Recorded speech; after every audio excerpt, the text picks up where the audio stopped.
اعوذ باللہ من الشیطان الرجیم، بسم اللہ الرحمن الرحیم۔ السلام علیکم پیارے دوستو، میں ہوں محمد قربان اور آپ دیکھ رہے ہیں ٹیچر چاند اسلامک چینل۔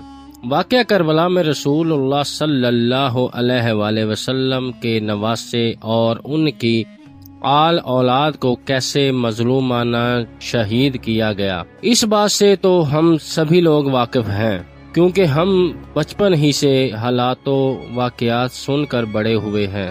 مگر افسوس آج بھی ہم میں سے زیادہ تر لوگوں کو اس حقیقت کا اندازہ ہی نہیں ہے کہ واقعہ کربلا دراصل تھا کیا، یہ ہوا ہی کیوں تھا، اس کے پیچھے ایسی کیا وجہ تھی کہ نبی کریم صلی اللہ علیہ وآلہ وسلم کی سالوں کی محنت کو صرف 50 سال کے بعد ہی اس مقام پر پہنچا دیا گیا کہ صحابہ کرام اور ان کی اولادیں موجود ہیں، مگر حضرت امام حسین علیہ السلام اور ان کے خاندان کو، یعنی نبی کریم صلی اللہ علیہ وآلہ وسلم کی اہل بیت کو اس طرح بے دردی سے مظلومانہ طور پر شہید کر دیا جائے، اور ان کو شہید کرنے والی جماعت خود کو مسلمان بھی کہتی ہے اور نبی کریم صلی اللہ علیہ وآلہ وسلم کا آخری خطبہ بھی سن چکی ہے، جس کے اندر آپ نے فرمایا تھا کہ اے لوگو، میں تم میں اپنے بعد اللہ کی کتاب اور اہل بیت چھوڑے جا رہا ہوں، اس کو مضبوطی سے پکڑے رکھو تو کبھی بھی گمراہ نہیں ہوگے۔ اور پھر فرمایا کہ میں تمہیں اپنی اہل بیت کے معاملے میں اللہ کا خوف دلواتا ہوں، میں تمہیں اپنی اہل بیت کے بارے میں اللہ کا خوف دلواتا ہوں، مگر امت نے اس کا بالکل الٹ کیا، قرآن و سنت کو مضبوطی سے پکڑے رکھا، نہ ہی اہل بیت کے معاملے میں اللہ کا خوف رکھا، اور پھر فرقہ واریت سے اس طرح سے تقسیم ہوئے کہ حق اس کے اندر شیعہ اور سنی بن کر رہ گیا۔ آج کی اس ویڈیو میں ہم واقعہ کربلا کا اصل اور حقیقی پس منظر جاننے کی کوشش کریں گے، اور اس ویڈیو کو شیئر کرنے سے پہلے میں آپ کو وارن کرنا چاہتا ہوں کہ اگر آپ کا دماغ اور سوچ اتنا چھوٹی ہے، اتنا محدود ہے کہ کچھ بھی نیا اصل حقائق یا آپ کے فرقے کی سوچ سے آگے آپ کچھ نہیں سوچنا چاہتے، تو برائے کرم یہ ویڈیو مت دیکھیں، یہ ویڈیو آپ کے لیے نہیں ہے، اس لیے اسے یہیں پر چھوڑ دیں۔ لیکن اگر آپ سچ جاننا چاہتے ہیں تو آخر تک ویڈیو کے ساتھ جڑے رہیں، اور یہ ٹاپک کیونکہ بہت بڑا ہے اور ایک ویڈیو کے اندر اسے ایکسپلین کرنا سمندر کو کوزے کے اندر بند کرنے کے برابر ہے، لیکن میں نے پوری کوشش کی ہے کہ آپ کو تمام اہم ترین حقائق کے ساتھ پوری تاریخ سمجھا سکوں، اور وہ بھی آسان سے آسان الفاظ میں۔ تو چلیے شروع کرتے ہیں۔ حضرت ابراہیم علیہ السلام اللہ کے حکم پر اپنی بیوی حضرت ہاجرہ اور اپنے بیٹے حضرت اسماعیل علیہ السلام کو مکہ کے ویران پہاڑوں کے اندر اللہ کے بھروسے چھوڑ دیتے ہیں۔ پیاس کی شدت سے حضرت اسماعیل علیہ السلام نے جب پانی مانگا تو حضرت ہاجرہ بے چین ہو کر صفا مروہ پہاڑی کے چکر لگاتی ہیں، اور اسماعیل علیہ السلام زمین پر اپنی ایڑیوں کو رگڑتے ہیں، جس سے زمزم کا چشمہ جاری ہوتا ہے۔ یہ دونوں ماں بیٹا اسی پانی کے چشمے کے پاس پڑاؤ ڈال کر یہاں پر رہنے لگتے ہیں۔ کچھ وقت کے بعد یہاں سے کچھ قافلے والوں کا گزر ہوتا ہے تو وہ یہاں پر صحرا کے اندر خشک پہاڑوں کے درمیان ایک پانی کا چشمہ دیکھ کر یہاں پر آباد ہو جاتے ہیں۔ یوں آہستہ آہستہ مکہ شہر آباد ہونے لگتا ہے، جس کے اندر حضرت اسماعیل علیہ السلام کی اولاد کے علاوہ کئی اور مہاجر بھی شامل تھے۔ آپ اسماعیل علیہ السلام کی نسل سے رسول اللہ صلی اللہ علیہ وآلہ وسلم کیسے تشریف لائے، یہ سمجھنے کے لیے میں نے کئی دن لگا کر یہ سلسلہ نسب ترتیب دیا ہے، تاکہ آپ کو بہتر طور پر سمجھا سکوں۔ آپ صلی اللہ علیہ وآلہ وسلم کا تعلق قریش قبیلے سے تھا اور آپ کے خاندان کا نام بنو ہاشم تھا۔ قریش 10 بڑے قبیلوں پر مشتمل ایک طاقتور قبیلہ تھا اور ہر قبیلے کے سردار آپس کے اندر باہمی مشورے سے ہر طرح کے بڑے فیصلوں کو کیا کرتے تھے۔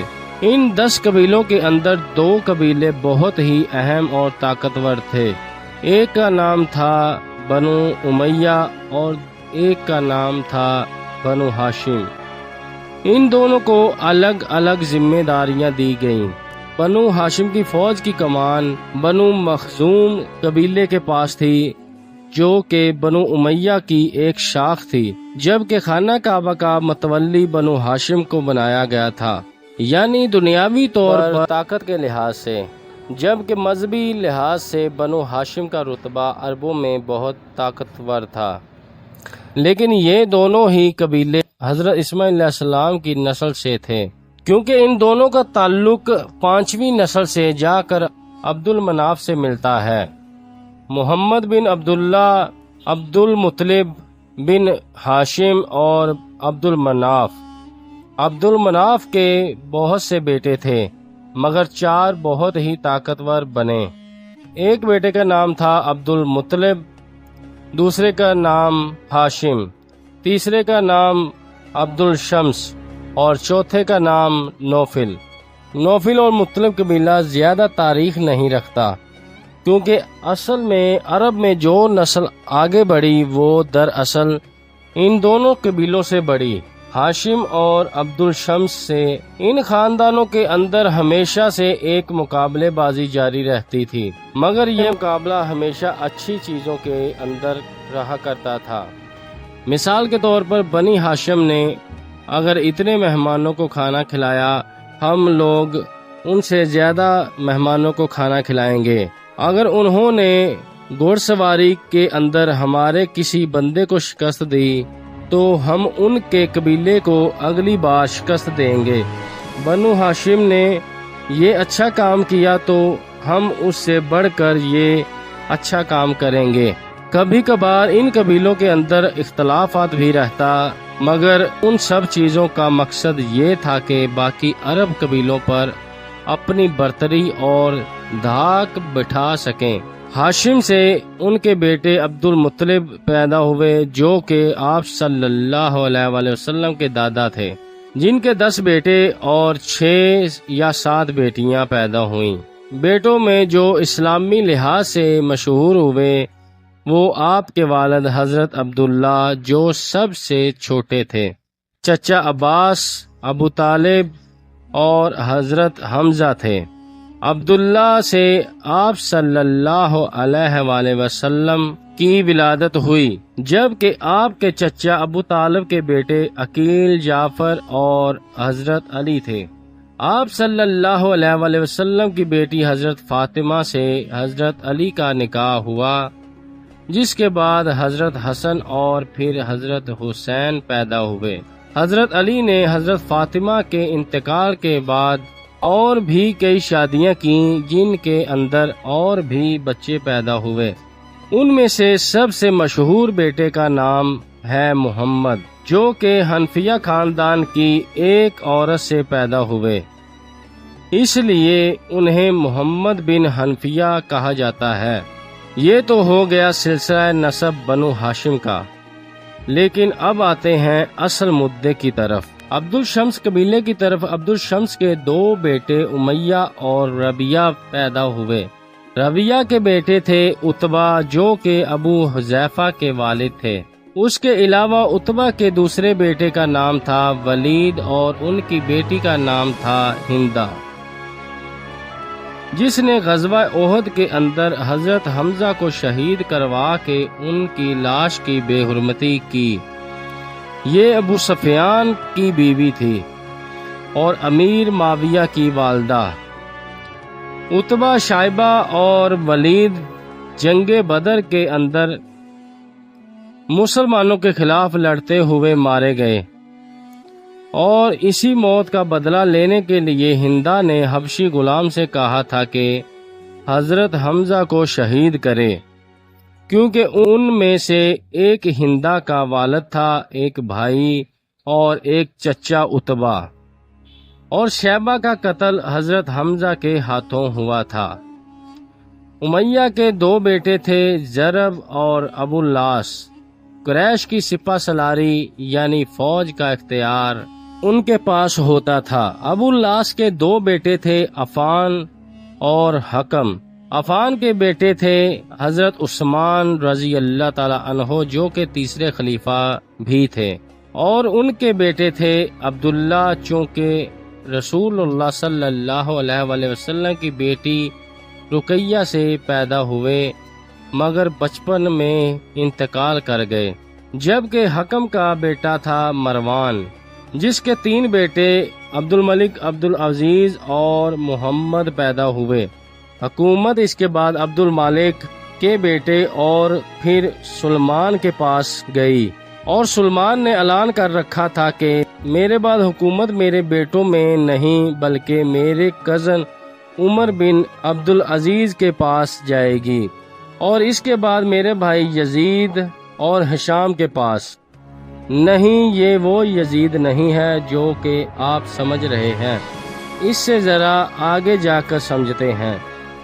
اب آتے ہیں ضرب کی طرف، جس کے بیٹے پیدا ہوئے سحر یعنی ابو سفیان اور ہندا سے۔